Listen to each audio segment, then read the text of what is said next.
Hello friends, super magic રસોઈમાં મિત્રો હું આપનું સ્વાગત કરું છું। આજે હું ફરાળી ભજીયાની રેસીપી લઈને આવી છું મિત્રો। તો તમને મારો વિડીયો ગમે તો લાઈક કરજો, શેર કરજો અને સબસ્ક્રાઇબ કરવાનું તો ભૂલતા જ નહીં। આમાં શું ઇન્ગ્રેડિયન્ટ લીધા ને એ પણ હું તમને બતાવી દઉં। એમાં મેં 300 ગ્રામ બટેટા લીધા છે, 50 ગ્રામ સાબુદાણા છે, 50 ગ્રામ મગફળીના દાણા છે, 1.5 ટેબલ સ્પૂન વરિયાળી છે, 1 ટેબલ સ્પૂન મરીનો અધકચરો પાવડર છે, આદુ ને મરચા મેં સમારી લીધા છે, 2 મરચા છે અને 2 ટુકડા આદુ એટલે 2 ઇંચ આદુનો મેં ગ્રેટ કરી લીધું છે, અને દહીં છે, હળદર છે, જીરું છે અને ધાણા ભાજી છે। ચટણી પણ આપણે આ ભજીયા ફરાળી ભજીયા માટે બનાવશું તો એમાં પણ મેં 2 મરચા લીધા છે, 2 ઇંચ આદુનો ટુકડા લીધા છે, દહીં છે અને મગફળીના દાણા છે, અને તળવા માટે મિત્રો તેલ છે અને પાણી જોશે। આપણે આટલા ઇન્ગ્રેડિયન્ટ જોશે। આ ફરાળી ભજીયા કોઈ પણ જાતના લોટના ઉપયોગ વગર આપણે નથી બટેટા બાફવાના કે નથી છીણવાની ઝંઝટ અને સાબુદાણા પણ પલાળવાની ઝંઝટ વગર મિત્રો આપણે આ 15 થી 20 મિનિટમાં ઇન્સ્ટન્ટ આપણા ફરાળી ભજીયા બની જશે।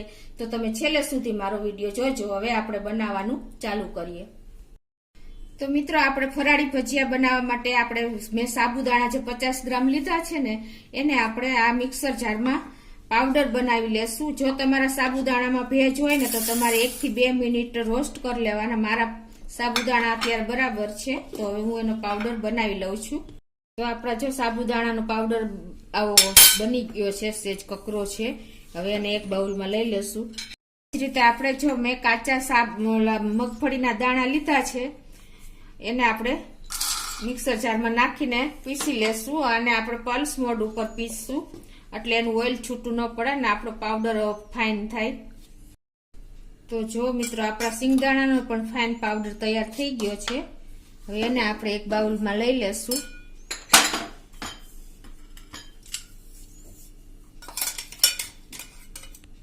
તો મિત્રો જો હવે આપણે આજે 300 ગ્રામ બટેટા લીધા છે એને મેં છાલ ઉતારી લીધી, અને હવે એને આપણે આ રીતે મિક્સર જારમાં જ એને ગ્રાઇન્ડ કરવાના છે, એટલે નાના નાના પીસ કરી લેશું આ રીતે। તો આ રીતે જો આપણે પીસ કરીને પછી મિત્રો એને મિક્સર જારમાં હું લઈ લઉં છું, અને એમાં આપણે અડધો કપ જેવું આપણે અત્યારે દહીં નાખશું,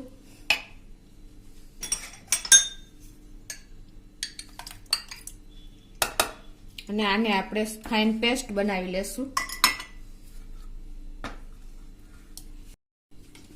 તો મિત્રો જો બટેટા અને દહીંને આપણે આ રીતે ફાઇન પીસી લીધું છે, તમે જોઈ શકો છો આ રીતે આ કન્સિસ્ટન્સી આપણે આવશે। અડધો કપ દહીં નાખશું એટલે।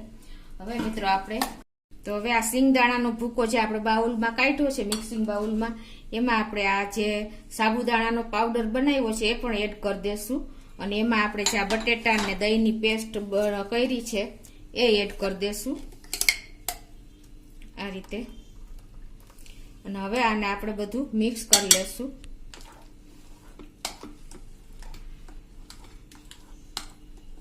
હવે જો આપણે આમાં અડધો કપ જેવું પાણી નાખી દેશું, કેમ કે આપણે સાબુદાણાની પેસ્ટ છે તો એ પાણી શોષી લેશે અને એકદમ સરસ આપણા સાબુદાણા પીસાઈ જશે આ રીતે।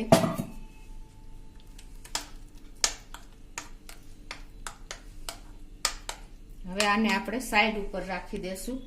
તો મિત્રો આપણું બેટર સાઈડ ઉપર રાખ્યું એટલે ત્યાં આપણે હવે ભજીયા માટેની એકદમ ટેસ્ટી ચટણી બનાવી લઈએ।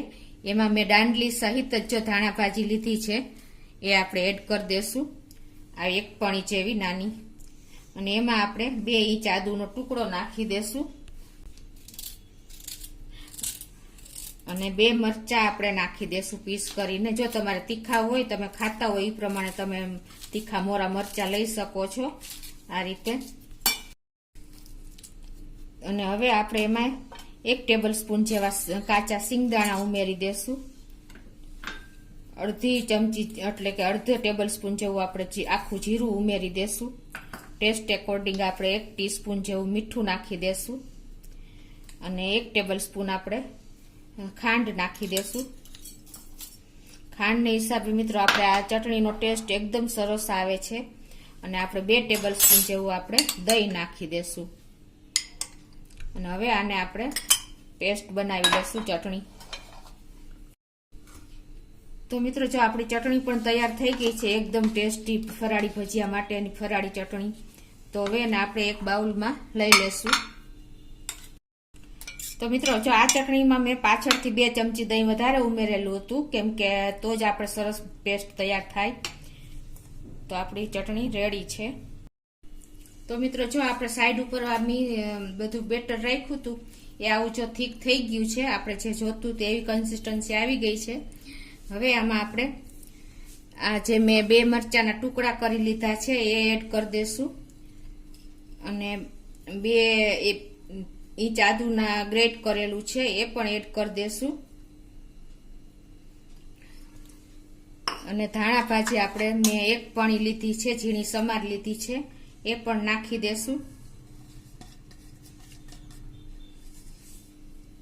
મિત્રો આપણે આ સાબુદાણા પાવડર છે એટલે આપણે એને થોડીક વાર રેસ્ટ આપવો જરૂરી છે, તો જ એ સરસ આપણા એકદમ પોહી સરસ બની જશે. હવે આમાં મેં 1.5 ટેબલ સ્પૂન વરિયાળી લીધી છે એ એડ કરી દેશું. 1 ટેબલ સ્પૂન મરીના આખા ભાગા જે છે પાવડર ફોર્મમાં ને આખા ભાગા દાણા એ પણ એડ કરી દેશું. મિત્રો કોઈ પણ ફરાળી આઈટમમાં કે કોઈ પણ આપણે ભજીયાની આઈટમમાં મરીનો ટેસ્ટ બહુ સારો લાગે છે, એટલે આ તમારે ખાસ ઉમેરવાના. અને હવે આપણે ટેસ્ટ એકોર્ડિંગ 1 ટીસ્પૂન જેવું મીઠું નાખી દેશું અને હવે આ બધું આપણે હાથેથી જ મિક્સ કરી લેશું. હવે મિત્રો આમાં આપણે 1 ટીસ્પૂન જેવી હળદર પણ એડ કરી દેશું. બધું આપણે સરસ મિક્સ કરી લેશું. મિત્રો આમાં આપણે નથી ખારાનો ઉપયોગ કરતા કે નથી બેકિંગ સોડાનો ઉપયોગ કરતા, તો પણ આપણા ફરાળી આઈટમના ભજીયા બહુ મસ્ત બને છે. તમે ચોક્કસ આ વખતે એક વખત ટ્રાય કરજો. 11 કે શિવરાત્રીએ ગમે ત્યારે તમારે ફરાળ 11 છે, શ્રાવણ મહિનો છે, ગમે ત્યારે તમે કાંઈ પણ રહ્યા હો ત્યારે આ ચોક્કસ ટ્રાય કરજો. બહુ ટેસ્ટી અને બહુ એકદમ ઝડપથી બની જતા ભજીયા છે. તો મિત્રો આમાં આપણે કોઈ પણ જાતનો લોટનો ઉપયોગ નથી કર્યો, એટલે આપણે એમ બહુ બેટર જો આ રીતનું આપણે ગોળો વરે ને એ રીતનું રાખવાનું છે. બહુ જાડું નહીં કે આપણે ચણાના બેટરથી ઘણું થીક બનાવવાનું છે, પણ બહુ પાતળું જો બનશે ને તો આમાંથી આપણે આ ગોળો નહીં વળે. અને જો ઢીલું હશે ને તો આપણે સાબુદાણાનો પાવડર કર્યો છે અને સિંગદાણાનો ભૂકો કર્યો છે ને એ છૂટો પડી જશે. એટલે તમારે આ કન્સિસ્ટન્સી રાખવાની છે, એ તમે ખાસ નોટ કરજો. હું તમને નાની નાની ટિપ્સ બતાવતી જ ગઈ છું મિત્રો.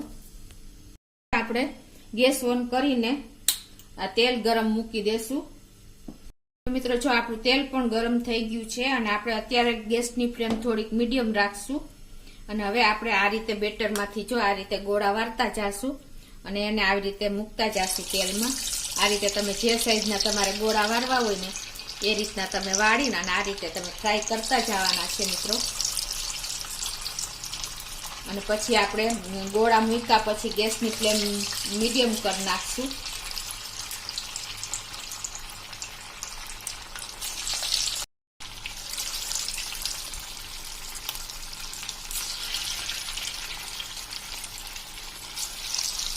તો મિત્રો હવે આપણે આને તરત જ પલટાવાના નથી, 2 મિનિટ થાય એટલે આપણે શેકાઈ જશે, પછી આપણે એને ટર્ન કરશું.